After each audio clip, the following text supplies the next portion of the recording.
Olá, aqui é a professora Adriana e hoje nós vamos estar falando sobre a média. A média é uma medida de posição. Então, a média é uma das medidas de posição. São várias medidas de posição. Temos média, moda, mediana e as medidas separatrizes. A média ela se divide em 3 momentos. O primeiro momento são os dados não tabelados. O segundo momento são os dados tabelados, aqueles dados distribuídos em frequências sem classes. E o terceiro momento são os dados distribuídos em frequência com classes. Bom, vamos para o primeiro momento. Dado uma amostra de tamanho n, a média é dada, a média aritmética, nesse caso, ela é a soma dos n elementos dessa amostra dividido pelo número total de elementos. Olha bem, a média de uma amostra ela é representada por x barra. Quando a gente estiver falando em média populacional, nós iremos representar pela letra μ. Então vamos pegar um exemplo. Dada uma amostra com 8 elementos, então quem seria a média dessa amostra? Seria a soma dos 8 elementos dividido por 8. No nosso caso, nós vamos somar cada elemento e dividir pelo total de 8, que vai dar uma média de 44. É bom falar que a média guarda algumas propriedades. Eu vou falar 3 delas aqui, mas tem outras. A somatória da diferença de cada elemento menos a média é 0. Então, vamos pegar, por exemplo, a nossa amostra dada. Se nós pegarmos um conjunto de dados que dá a diferença de cada elemento menos a média, temos aqui, dá 2, 10, 0, menos 2, 2, menos 12, 4, menos 4. Se nós somarmos esses 8 elementos, que é a diferença de cada elemento menos a média, o resultado vai dar 0. Então, essa é a primeira propriedade. A segunda propriedade é que, dada uma amostra A, se a cada elemento dessa amostra A nós somarmos uma constante, a amostra B, que é obtida da amostra A, somando-se essa constante, terá como média a média da amostra A mais a constante. Então, nós vimos que a média da amostra A era 44. Como a amostra B é a amostra A somada de 4 em cada elemento, a média da amostra B é 44 mais 4, que seria a constante. Bom, e uma terceira propriedade, se eu tenho uma amostra com n elementos, se nós pegarmos e multiplicarmos cada elemento dessa amostra por uma constante, nós vamos obter uma nova amostra. Então, a média dessa nova amostra é a média da amostra anterior multiplicado por essa constante. Então, se eu pegasse o exemplo A e multiplicasse por 2, a média, cada elemento da amostra A e multiplicasse por 2, a amostra B seria 46 vezes 2, 54 vezes 2, 44 vezes 2, E aí, quem seria a média da amostra B? Seria 44 vezes 2, que é a média da amostra A multiplicado por 2. Bom, a média ela tem algumas características. A média é uma medida muito fácil de ser entendida. Então, é comum as pessoas se utilizarem muito dela. Mas a gente tem que ter muitos cuidados na hora de utilizar a média. Por quê? Porque a média ela é afetada por todos os valores do nosso conjunto de dados. Então, vamos imaginar o seguinte exemplo. Vamos supor que eu tenho uma empresa 11 funcionários. 10 deles ganham R$1.000 e um deles ganha R$12.000.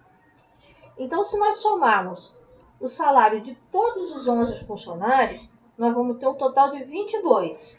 Então, quem seria a média nesse caso? 22.000 dividido por 11, que daria 2.000.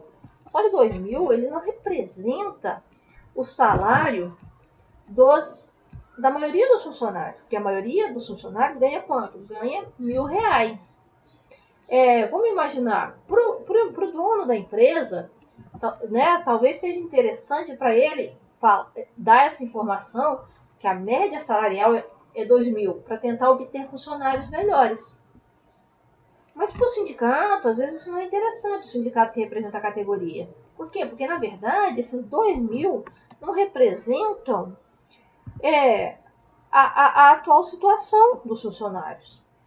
Então, apenas um dos valores, que é um valor extremo, ele afetou, né?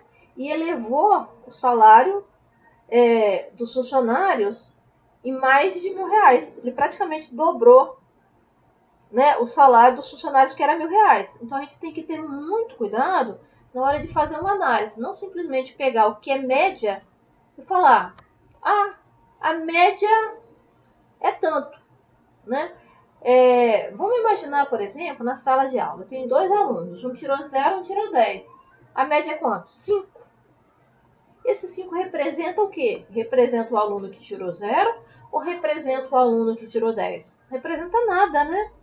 Então, assim, não está me representando meus 2 elementos que eu estou pegando. Então, temos que ter cuidado na hora de tomar a decisão, e a gente tem que estar analisando não só uma medida estatística, mas o que está por trás daquilo ali. Outra coisa, se eu tenho uma amostra de tamanho indeterminado, né, infinita, eu não posso calcular a média. E também, a média funciona bem quando a minha distribuição ela é uma distribuição simétrica. Se ela é uma distribuição assimétrica, às vezes a média não funciona também. Ela tende a puxar para algum lado. Depois nós vamos colocar isso para vocês. Bom, agora vamos imaginar a seguinte situação. Um professor fala para os alunos, olha, eu vou dar 4 avaliações. A primeira vai ter peso 0,1, a segunda vai ter peso 0,3, a terceira avaliação vai ter peso 0,4 e a quarta avaliação vai ter peso 0,2. Como é que o aluno vai fazer para calcular a média, né, final que ele vai ficar na disciplina? Bom, nós não podemos estar usando o caso da média aritmética simples nesse caso, né? Nós temos pesos diferentes para cada avaliação. Então, nós vamos estar trabalhando com a média ponderada. Então, o que é a média ponderada? Então, dado uma amostra de dados com N elementos, a média ponderada é a soma do produto de cada elemento pelo seu respectivo peso, dividido pela soma dos pesos. Então, vamos pegar o nosso exemplo. Vamos supor que o aluno tirou, na primeira avaliação, nota 4, na segunda avaliação, nota 5, na terceira avaliação, nota 7, e na quarta avaliação, nota 9. E os pesos respectivos dessas avaliações são dados por 0,1, 0,3, 0,4 e 0,2. Então, como é que ficaria a média do aluno? Primeira avaliação, que é 4 vezes o seu peso respectivo, 0,1, mais a nota da segunda avaliação vezes o seu peso respectivo, que é 0,3, mais a nota da terceira avaliação vezes o seu peso respectivo, mais a nota da quarta avaliação vezes o peso respectivo, dividido pela soma dos pesos. No nosso caso é 0,1 mais 0,3 mais 0,4 mais 0,2, que é igual a 1. Então, a média final desse aluno seria quanto? 6,5. Bom, agora nós vamos para o nosso segundo momento. É quando nós temos os dados agrupados em frequência, sem intervalo de classe. Bom, nesse caso, vamos supor que a frequência ela funciona como um peso. Vamos pegar aqui um exemplo, onde nós temos número de funcionários faltosos numa determinada empresa. Quantos funcionários faltam? No dia que faltaram 0 funcionário, durante 34 dias nós fizemos um levantamento. Durante 2 dias não faltou ninguém. Durante 6 dias faltou 1 funcionário. Em 10 dias, 2 funcionários. 12 dias, 3 funcionários. E 4 dias, 4 funcionários. Então, durante 34 dias, nós temos aqui o número de funcionários faltosos em cada dia. Como é que nós faríamos para ter uma média de funcionários faltosos por dia?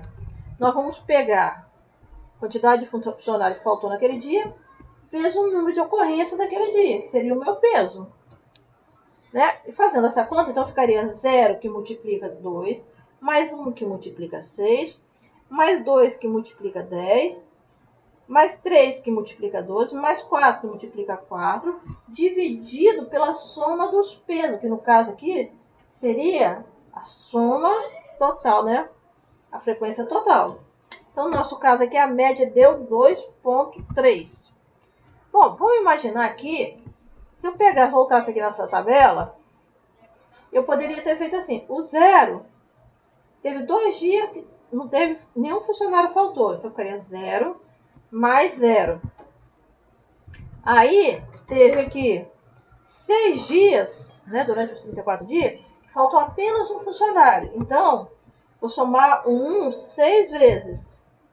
Depois, eu vou somar o 2 10 vezes. Depois, eu vou somar o 3 12 vezes.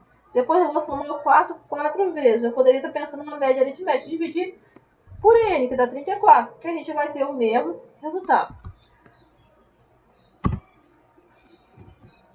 Bom, agora nós vamos passar para o nosso terceiro momento. No nosso terceiro momento, nós vamos ter os dados agrupados em frequência com intervalo de classe, né? Então, na verdade, vamos pegar aqui um exemplo. Aqui eu tenho o intervalo de classe. Aqui eu tenho a frequência absoluta. Então, vamos pegar 100 funcionários e aqui nós temos um exemplo que mostra o número de trabalhadores de acordo com a sua faixa salarial. Imagina que esse levantamento foi feito em uma determinada empresa, né? E aí, o que acontece? Que ganha de 0 a 2 salários, nós temos 14 funcionários. Que ganha de 2 salários a 4 funcionários, nós temos 14 funcionários. Que ganha de 4 salários a 6 salários, nós temos 8 funcionários. Bom, e aí, vamos pensar o seguinte. Quem eu pegaria, de 0 a 2, nós temos 14 pessoas aí dentro desse intervalo. Esses 14 podem ganhar um salário, que vão estar dentro desse intervalo, mas esses 14 podem estar mais próximos do 2, esses 14 podem estar mais próximos do 0. A gente só sabe que eles estão dentro dessa faixa de 0 a 2. Mas em que posição eles estão? A gente não sabe. Então, o que acontece aqui? Tem que existir uma técnica para calcular. Então, nesse momento aqui, quando os dados estão agrupados em frequência com intervalo de classe, o nosso xi ele vai ser dado pelo ponto médio da classe, tá? Então, mas quem é o ponto médio? O ponto médio de uma classe é o limite inferior da classe mais o limite superior da classe dividido por 2. Bom, e aí, o xi, então nós usaremos a fórmula de média ponderada, né, onde o xi é dado pelo ponto médio da classe. Então, ó, no nosso exemplo, vamos pegar aqui. O ponto médio da classe entre 0 e 2 é 1. O ponto médio da classe entre 2 e 4 é 3. O ponto médio da classe entre 4 e 6 é 5. E aí nós vamos fazendo isso para cada classe. O ponto médio da classe entre 18 e 20 é 19. Então, o ponto médio seria o xi. O xi vai ser multiplicado pela frequência, que representa o peso. Então, xi vezes fi, nós vamos botar uma coluna aqui com os valores de xi vezes fi. E aí nós vamos fazer a soma de todos os xi vezes fi, que no nosso caso deu 804, e dividir pelo total, né, do fi, que daria 100. Então, ficaria 804 dividido por 100. Então, a nossa média aí seria 8,04.